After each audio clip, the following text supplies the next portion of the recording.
ఈరోజు కవిత తెలంగాణ ప్రజల ముందలకి సామాజిక తెలంగాణ అంశంతోన ఒక కొత్త పార్టీ అత్త మీద కోపం దుత్త మీద తీసినట్టు తండ్రి అన్నను వదిలేసి ఈ ప్రజల కోసం తెలంగాణ ప్రజల కోసం సామాజిక అనే సెంటిమెంట్తో రావడం, మళ్ళీ తెలంగాణ ప్రజలను మోసం చేయడం తప్ప కవిత వల్ల ఎలాంటి ప్రయోజనం లేదు.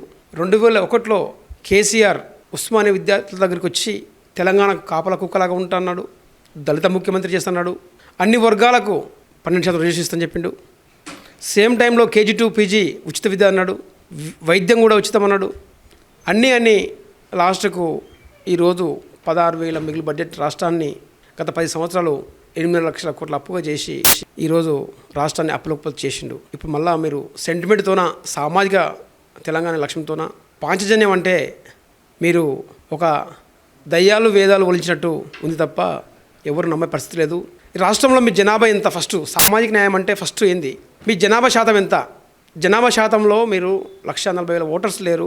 ఈరోజు మళ్ళీ తెలంగాణ తలవీలాగా అమ్మ అని పిలిపించుకుంటూ ఈరోజు తెలంగాణలో ముఖ్యమంత్రి కావాలని ఊర్లు ఊరుతూ ప్రజలను రెచ్చగొడుతూ ఎమోషన్స్ ఇస్తూ ఈరోజు ఇక్కడికి రావడం పార్టీ చాలా బాధాకర విషయం. ఖచ్చితంగా తెలంగాణ ప్రజలు చాలా చైతన్యవంతులు.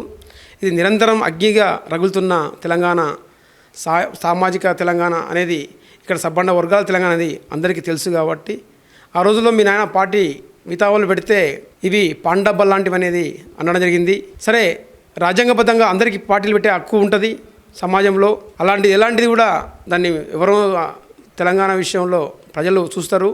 కానీ మీరు చేసే సామాజిక తెలంగాణ అనేది ముఖ్యమంత్రి కావాలనేది పగటి కాలం మాత్రమే తప్ప వేరే లేదు. ఈరోజు కామరాజ్ డిక్లేరేషన్ పరంగా కాంగ్రెస్ పార్టీ 42% రిజర్వేషన్ అమలు కోసము అసెంబ్లీలోగా కౌన్సిల్లో చేసి ఇక్కడ బిల్లు పెట్టి పాస్ చేసి అఖిలపక్షం పంపిస్తే ఇప్పుడు బీజేపీ ఇప్పటి వరకు అది మీనమేసలు ఎక్కించుకుంటా ఎలాంటి బిల్లు పాస్ కాకుండా ఉంది. ఆ విషయం మీకు తెలిసిందే. మీరు తెలంగాణ విషయంలో ప్రజలను మీరు మళ్ళీ మోసం చేయాలని లక్ష్యంతో మీరు వస్తే సహించేది లేదు. ఈరోజు కాంగ్రెస్ పార్టీ సామాజిక న్యాయం పాటిస్తూ కట్టుబడి ఉంది. అందులో భాగంగా రాహుల్ గాంధీ గారు కన్యాకుమారి నుంచి కాశ్మీర్ వరకు, అదేవిధంగా మణిపూర్ నుంచి ముంబై వరకు సామాజిక న్యాయం కోసం తప్పిస్తున్నాడు. కాంగ్రెస్ పార్టీతో సామాజిక న్యాయం సాధ్యమవుతుంది తప్ప మీరు వచ్చే కొత్త పార్టీలు పుట్టగొడలాగా పుట్టుకొచ్చిన ఉపయోగం లేదు.